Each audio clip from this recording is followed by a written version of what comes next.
it's good for it. But the analysis is not that good. It's like every 30 degrees. Yeah. But if you go like Narek said, the trigger will have every 10 degrees, it's even better. Yeah. We have more engines here building. Oh, we have a customer who had grinded off the 3-rotor emblem on the manifold. So we have 3D printed the cover so we can grind it on. You know, I've had since I signed my deal Factory Mazda in 2015, and they were like, oh, okay, what do you need? And I was like, okay, like I don't know what's greedy here. But I was like, can I get like 3 20B center plates? Because you know they're like, they're really hard to find. And they're like, oh yeah, sure. I'm like, then I'm like, what about can I get the intake, the factory 3-rotor? Yeah. Oh, yep. I'm like one of those, like just one. I'm like, oh yeah, just one. And I've had it since I signed 2015, and then I just gave it to my son because I was going to do the billet 3-rotor for a new project next year. And then now he's like, we've blown 2 RBs, can't figure it out, and we just don't have the knowledge. We've never done it, you know. So people can make them reliable. I'm talking to my mate, like, you know, Jake Jones, and he's got one that screams like 10,000 RPM, and I'm like, what do you do? And it's so much money. I'm like, people think rotaries are expensive. I'm like, bro, that's stupid. So we put the 20B billet motor into his S14. That's what's happening now. And so he's got my intake. I'm like, LG intake. Someone's gonna have it. Link can have it. Yeah, family. Yeah, family. Because then I might get it back. I give it a chance. Yeah. Do you have a center bearing? Yeah. New one? Yeah, I think it's placed already. Oh no, so I mean the new bearings. Yeah, I have one for my engine and a spare one. Yeah. They are discontinued, I think. Yeah, so I'm always pushing too hard to remake the Prius to Mazda. The Mazda, I'm now thinking about that new release for the center bearings. Yeah, because it's continued for quite some time, and also all the clearances. You can't buy anything. Yeah. Because I'm always pushing. Oh, please make new one. Yeah. I don't know. Now they're thinking about. Yeah. Maybe next year. Is that the bearing from the other stationary gear? It can fit there, and maybe, I don't know, modify the crankshaft or something so you can use the regular bearing. I don't know if this can work, but it's going to be an issue. Yeah, it's a little bit scary with you know, playing with some motors that we can't now get parts, you know. They are really expensive, so in case you get anything damaged, you're screwed. Yeah. Have you done any billet stuff? Or experimented with any billet stuff? Not yet. Yeah, we've just done, Quato's just done the 6-rotor. I've seen those far. So we're pretty fresh to that, but our first like billet motor that we're really pushing so was your 5-rotor is full billet? No, iron billet. Yeah, iron block. No, the first billet motor we've done for my fleet is the McLaren.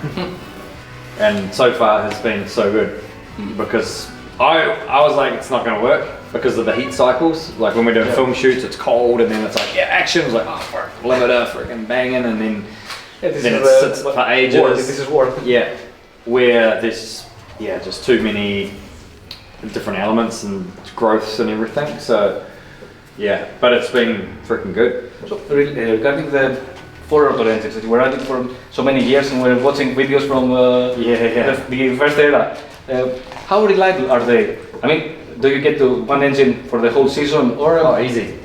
So this motor in Humble won the championship 2018. Still the same.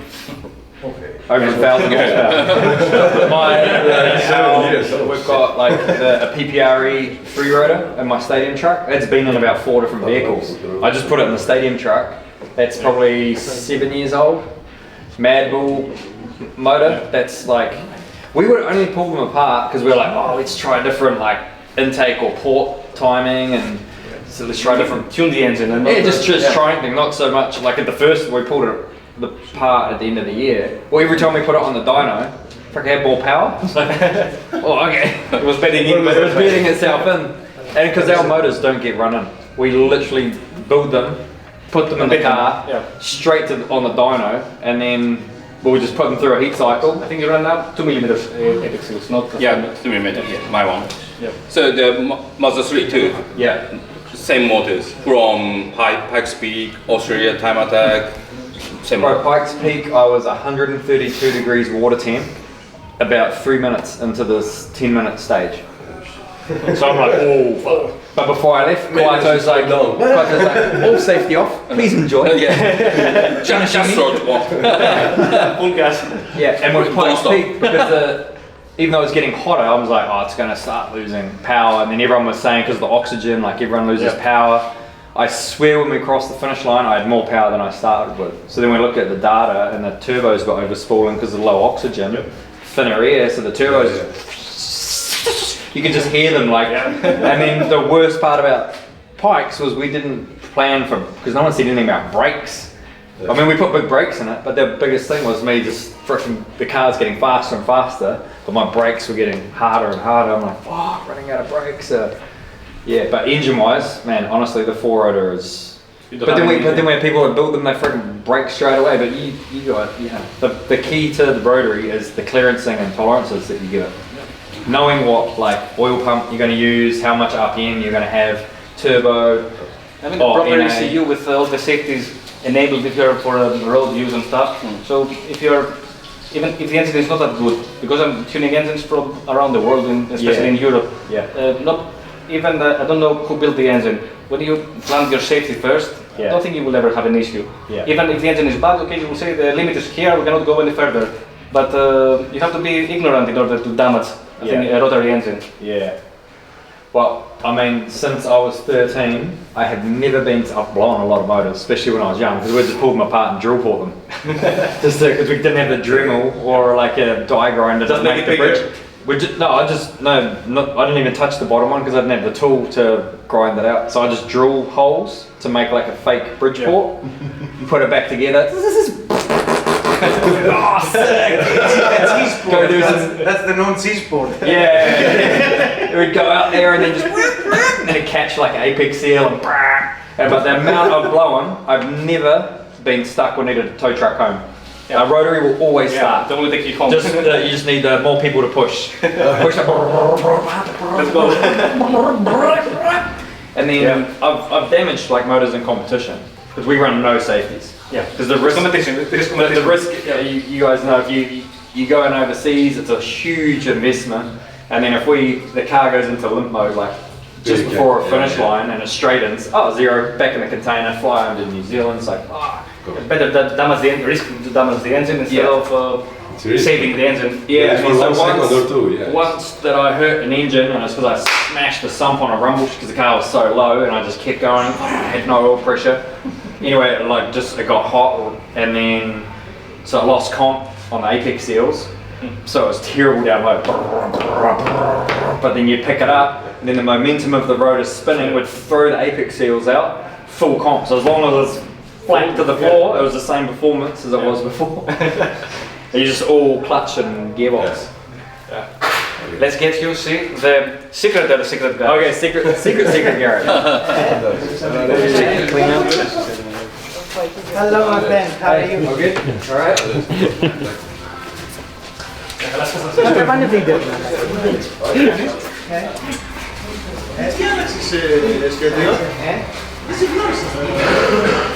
In Greece, like I've seen a few RX-8s driving around.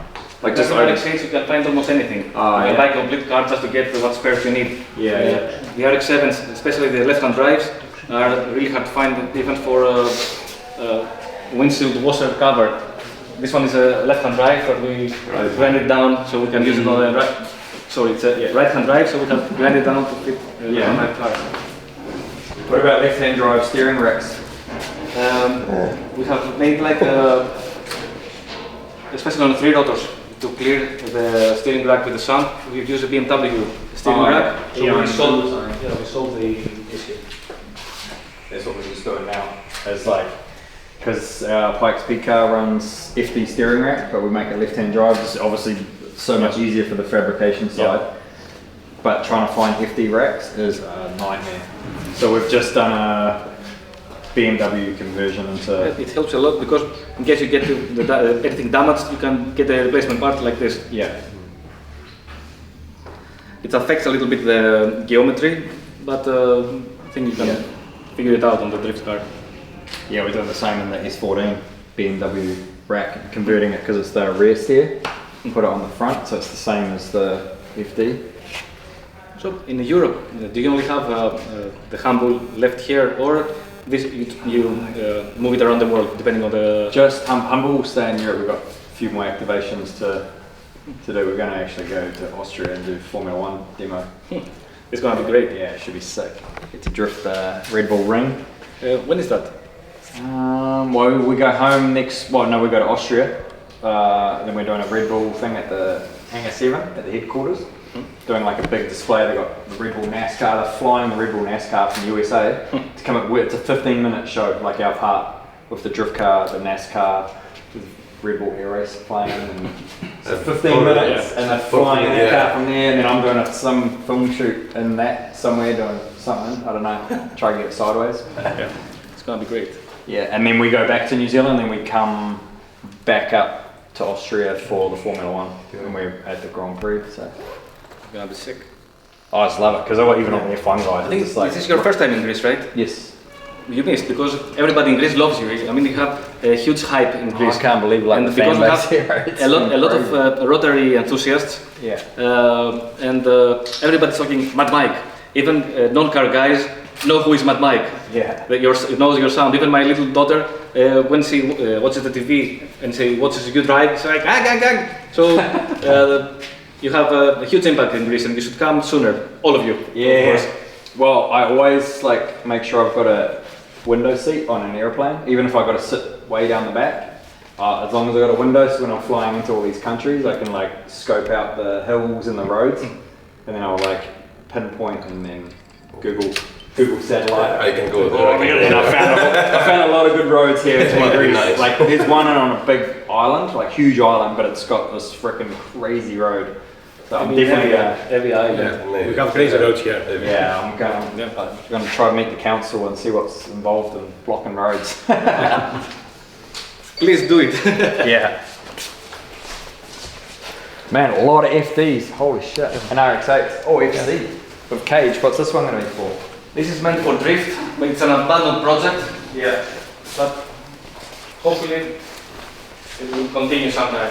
And you fabricate all the roll cages and stuff here as well? We have a guy here in Greece who does this. Yeah. It's all custom made. It's according to FIA regulations. And this whole body is like stitch welded and just need painting and it goes.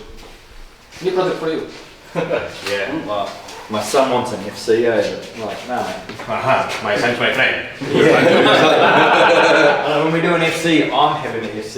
It was like when he was 11, we built his MX-5 because he was never really into drifting. Like he loved drifting, but he did off-road racing from a very young age. Okay. So, you know, we bet Formula Drift and like my mate, well, guys that I'm competing against, Frederick Arsbo and like friends of mine, they're like, oh, Link, so you're gonna be a drifter like Dad when you're older? He's like, oh, nah, I do like off-road racing. We like drift and we do jumps and like through puddles and mud. And then he got to 11 years old and he saw how I expressed my like style and personality through building the cars.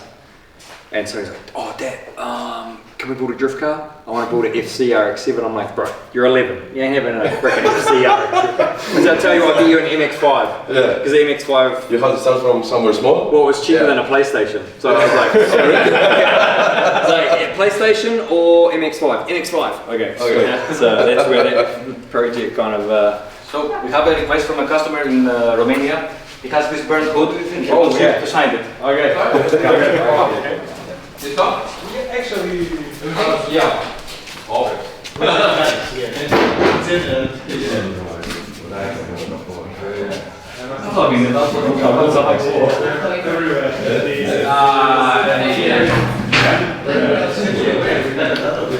That wasn't me. Like now that I'm so people are gonna think, oh yeah, Mike did that. That's not me. There's no proof on camera. That was not my image. You can sign this one? Oh yeah.